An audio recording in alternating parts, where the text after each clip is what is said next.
Good day everyone, I am Krisa Jane Navalta and I'm here to introduce you the topic of computer system organization and architecture. So, this lesson introduces the difference between computer organization and architecture, which is the study of internal working, in structuring and implementation of computer system. It also includes the functional view of the von Neumann model, data representation of number system, which is fundamentals to understanding how computers. Samples exercise will also be presented to demonstrate on how to convert different number system.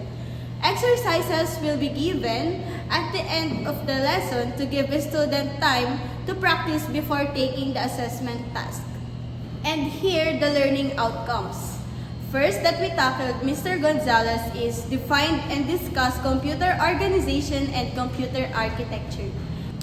And the second one, which is Ethel Jane Lucas, will discuss the identify the different units of measure common to computer system. And the third one is discuss and explain the component of von Neumann architecture and the function of basic computer component, which is Miss Althea Mendoza will tackle it.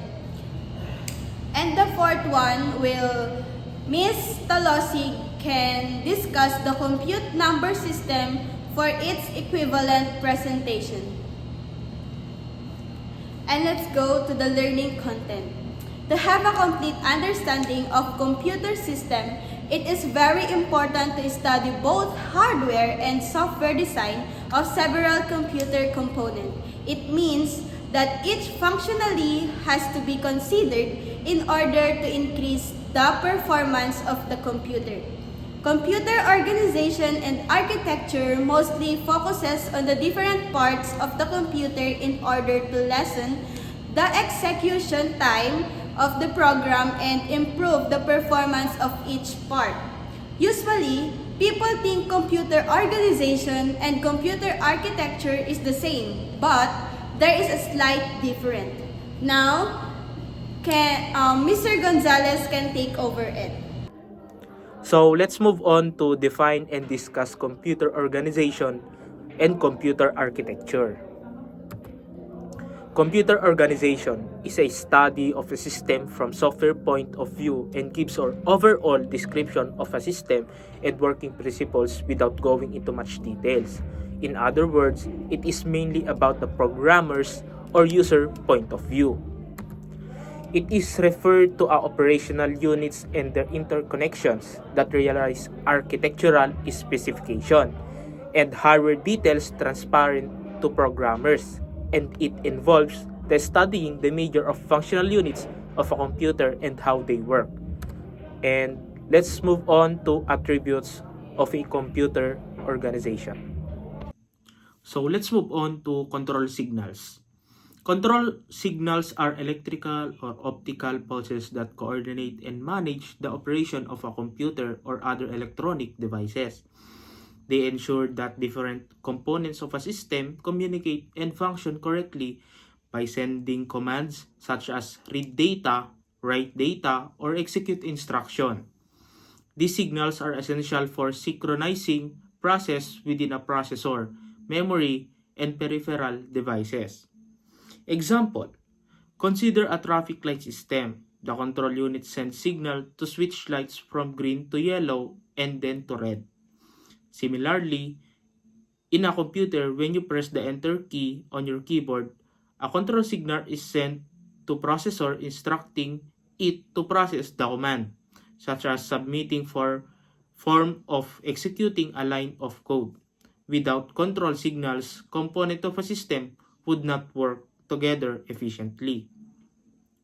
Next is computer peripheral interface. What is computer peripheral interface? A computer interface allows communication between a computer and external devices, also known as peripherals. Peripherals can be classified into output devices, such as keyboard, mouse, such as like that. Output devices, monitor, printer. and storage devices like USB drive, external hard disk. These interfaces are essential for expanding a computer's functionality. Let's give you an example. A gaming console like PlayStation or Xbox uses multiple peripheral interfaces. The controller connects via Bluetooth. A monitor is connected via HDMI, and the headset may connect through a 3.5 mm audio jack. All these interfaces ensure smooth interaction between different components of the gaming system. So let's move on to types of interfaces. Interfaces enable communication between different hardware and software components. They are categorized into two, which is hardware and software interfaces. So what is hardware interfaces? These are the physical connections such as ports, cables, and wireless connection that links together. So software interfaces, these define how software interacts with the system, such as APIs or application programming interfaces that allows different programs to communicate. So let's give you an example. Hardware interface is when you connect a printer to a computer using a USB cable. The USB port serves as the hardware interface that allows data to transfer between the two devices. Software interface is when you use a mobile banking app to check your account balance. The app communicates with the bank server through an API, which acts as a software interface between the user and the bank's database. So let's move on to memory. What is memory? Memory is a crucial component of a computer system that stores data and instruction. It is categorized into two parts, which is primary memory and secondary memory. Primary memory is a random access memory or RAM. It stores data temporarily while a program is running. Data is lost when the computer is turned off. The secondary memory is non-volatile memory, such as hard drives, SSDs, or solid-state drives, and USB drives stores data permanently.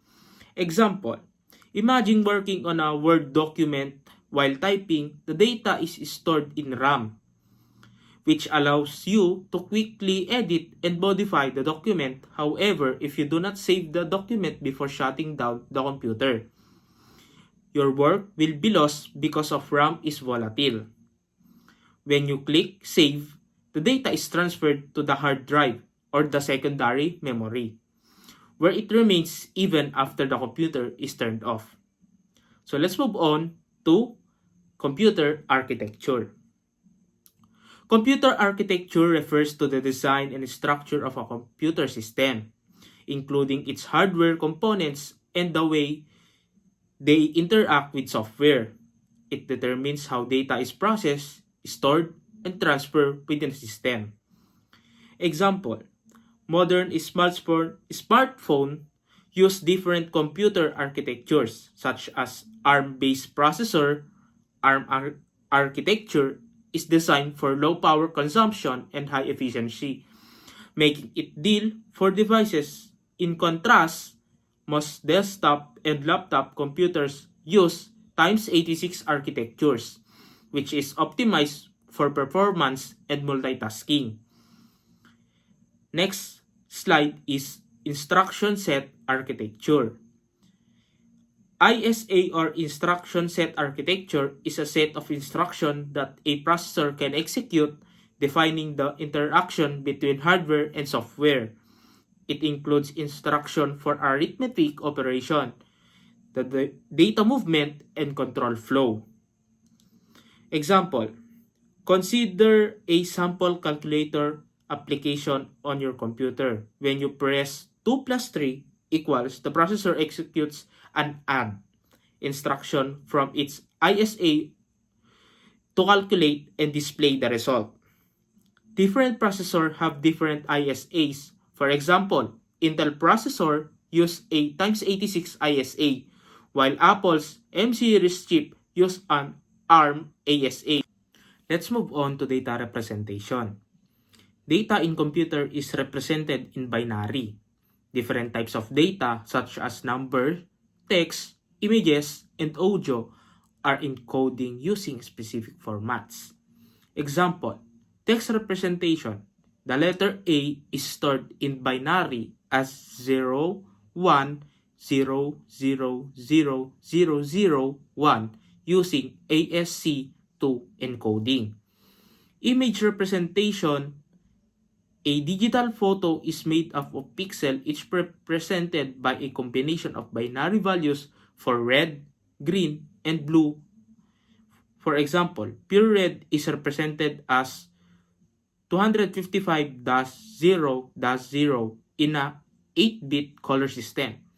Number representation, the decimal number 13 is represented in binary as 1101. Next slide is input and output mechanism. Input and output mechanism allows communication between the computer and external device.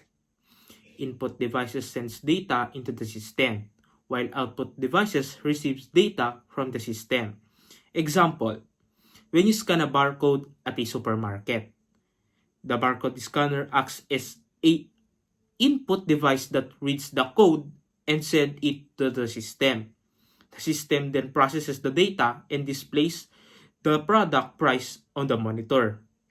In an ATM machine, when you insert a debit card, the machine reads your account details and display your balance on the screen. Next slide is addressing techniques. Addressing techniques determine how data is accessed in memory. The CPU needs an addressing method to locate data efficiently. Some common types include direct addressing. The direct addressing, the instruction contains the exact memory address of the data. Indirect addressing is the instruction points to another memory location that holds the actual address of the data.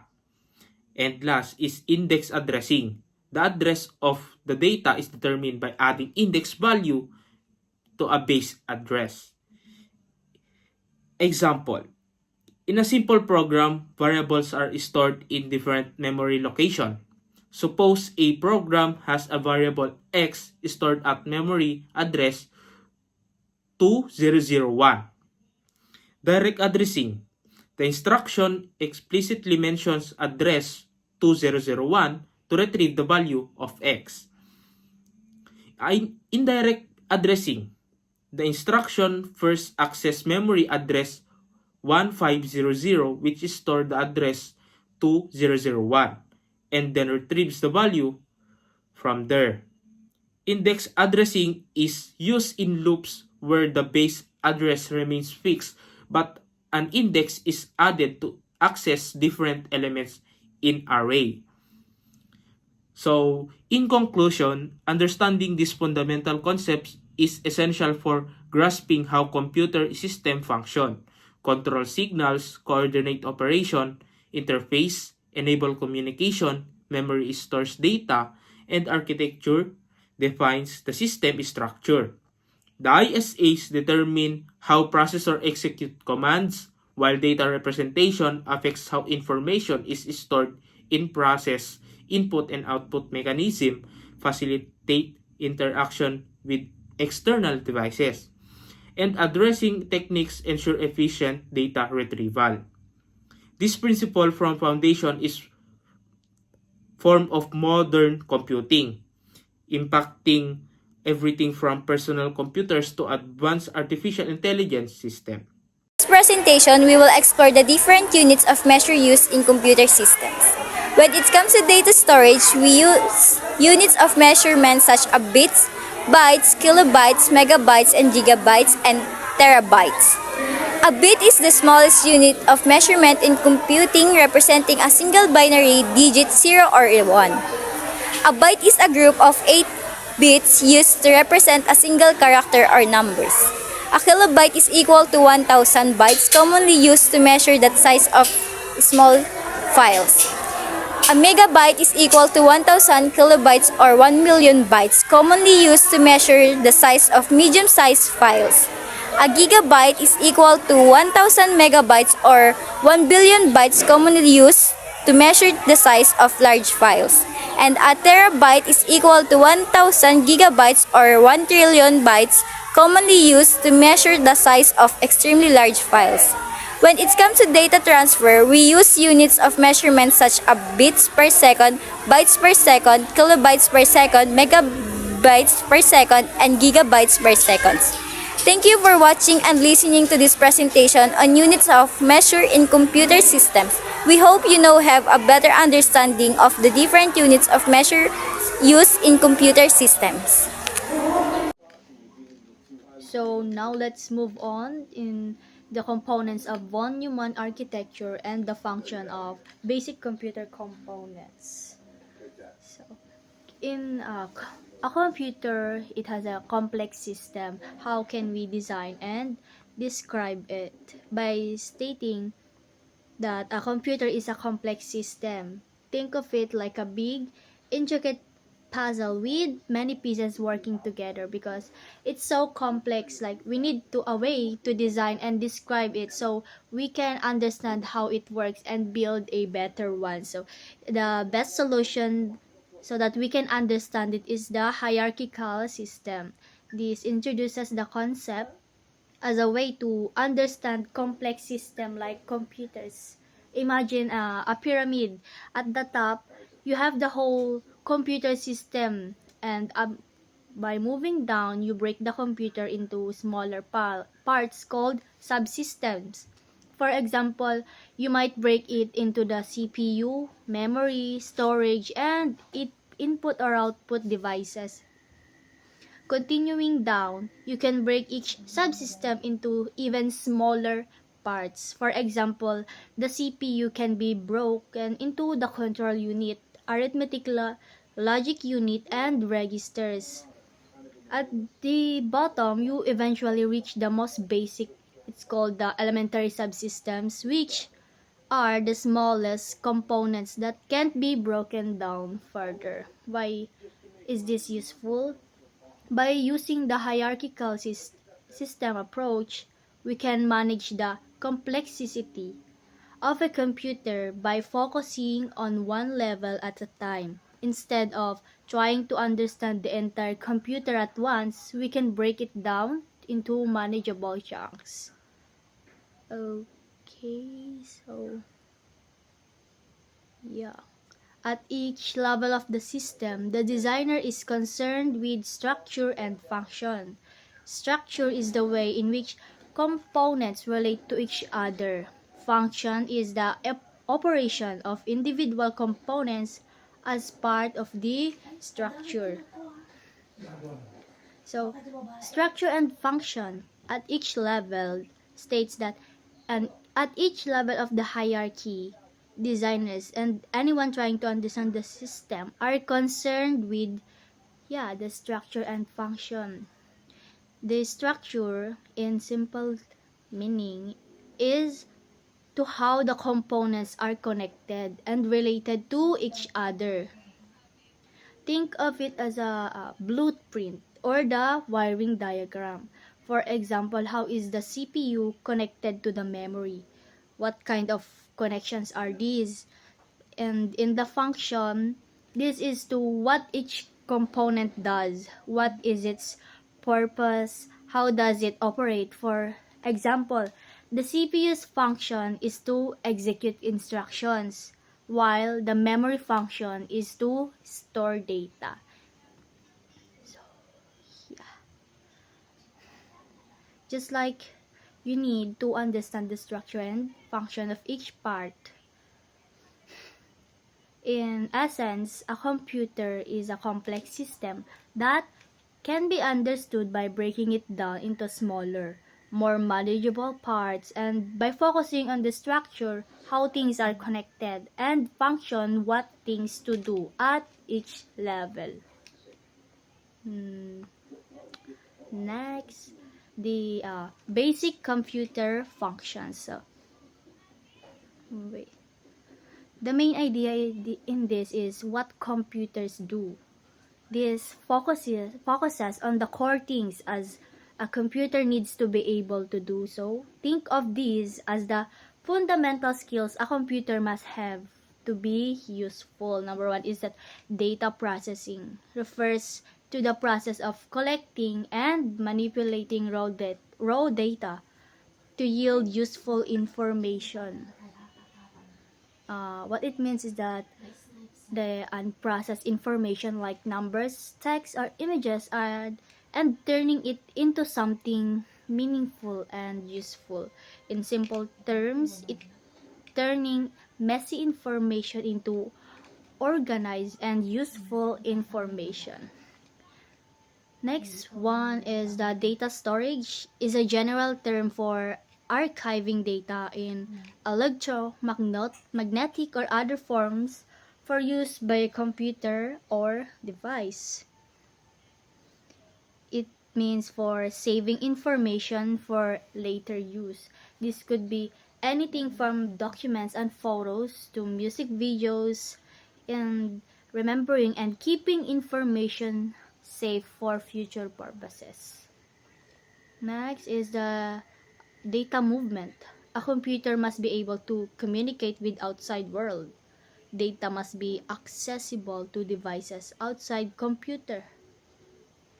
Yeah, like in moving information around, this involves both getting information into the computer and sending information out. In simple terms, communicating with the outside world.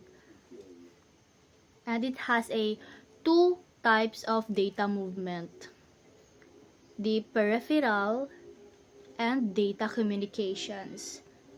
Peripheral, communicating with devices directly connected to the computer, like a printer or a keyboard. Number two, data communications, communicating with other computers or devices over a network like the internet. And the last one is the control, or something needs to be monitor operation and maintain a control of data processing, data storage, and data movement. It is the automated control of computers' resources. It managing and coordinating all the other functions. It's like the brain of the computer, making sure everything runs smoothly and efficiently. In simple terms, supervising and directing all the activities inside the computer. Specifically, control involves monitoring the data processing, data storage, and data movement, and also managing the computer's resources automatically. These four functions are essential for any computer to be useful. Without them, a computer wouldn't be able to process information, store data, communicate, or manage its operation.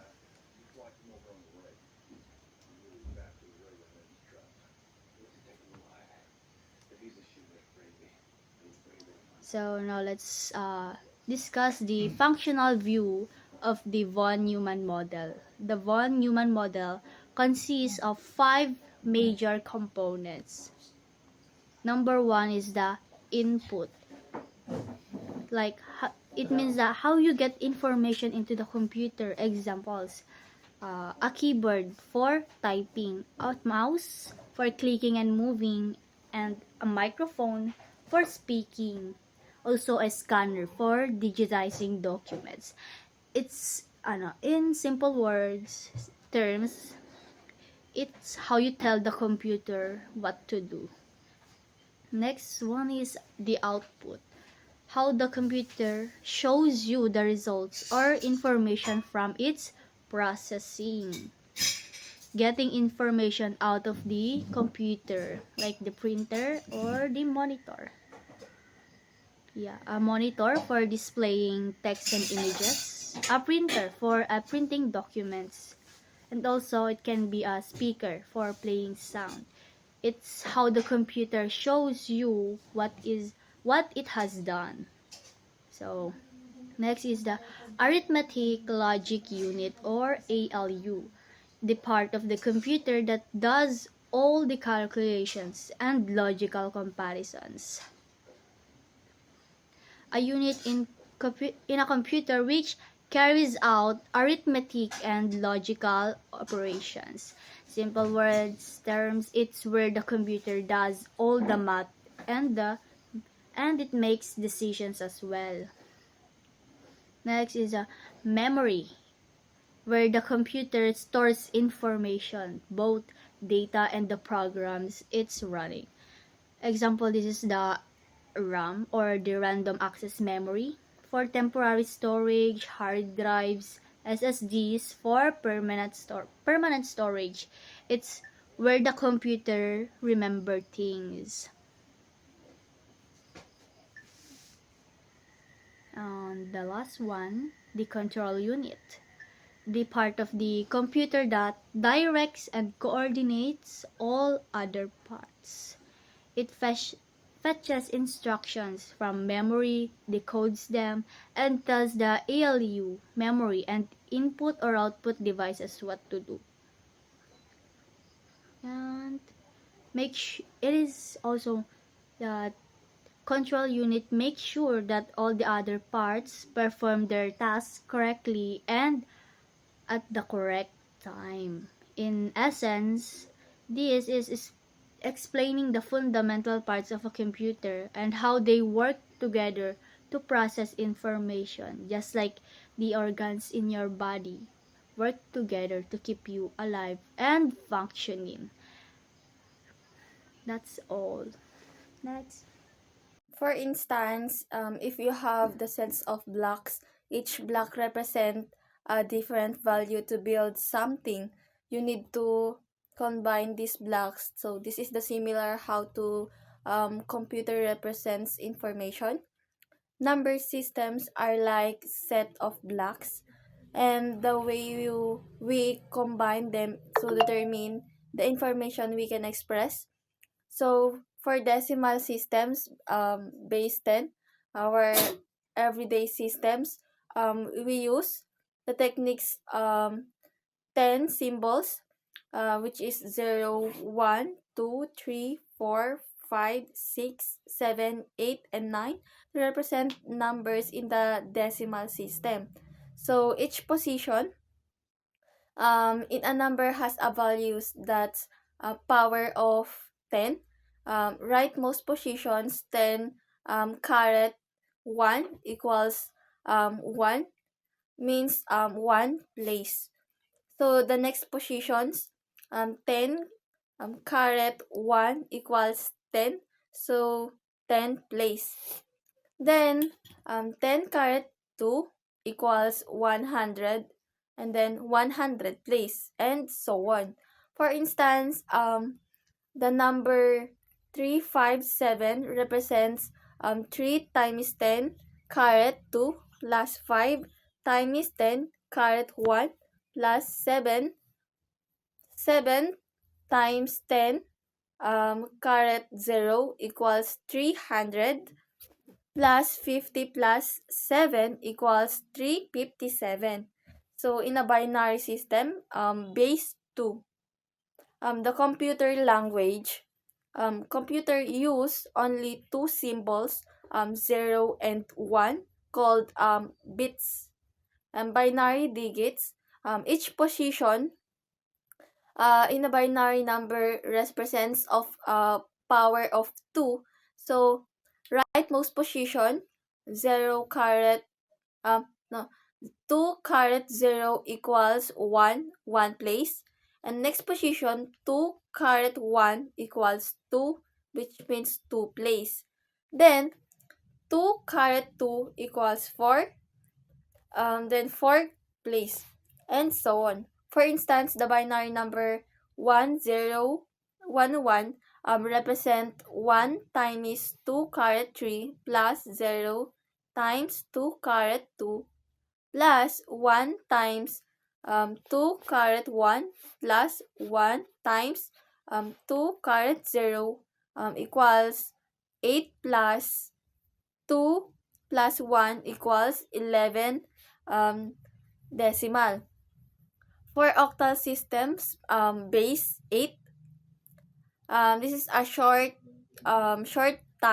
for a binary. The octal systems use 8 symbols like 0, 1, 2, 3, 4, 5, and 7.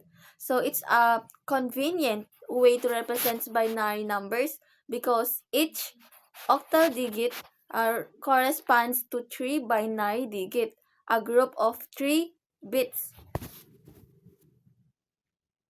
For instance, the octal number 23 represents the binary of 0, 1, 0, 0, 1, 1. 2 times 8 caret 1 plus 3 times 8 caret 0 equals 16 plus equals 19 in decimal. Here, the hexadecimal systems, base 16, a compact way to express binary. The hexadecimal systems uses 16 symbols, 0, 1, 2, 3, 4, 5, 6, 7, 8, 9, A, B, C, D, and F. So it is even more compact than octal because each hexadecimal digit corresponds to 4 binary digits, a group of 4 bits. For instance, the hexadecimal number 2A represents the binary number of 0, 0, 1, 0, 1, 0, 1, 0. 2 times 16 caret 1 plus 10 times 16 caret 0 equals 32 plus 10 equals 42 in decimal. For some, computer rely on the binary system, and the octal and hexadecimal are used to programs to make working with a binary numbers more manageable. They are like short codes that are easily to converted back and for to binary.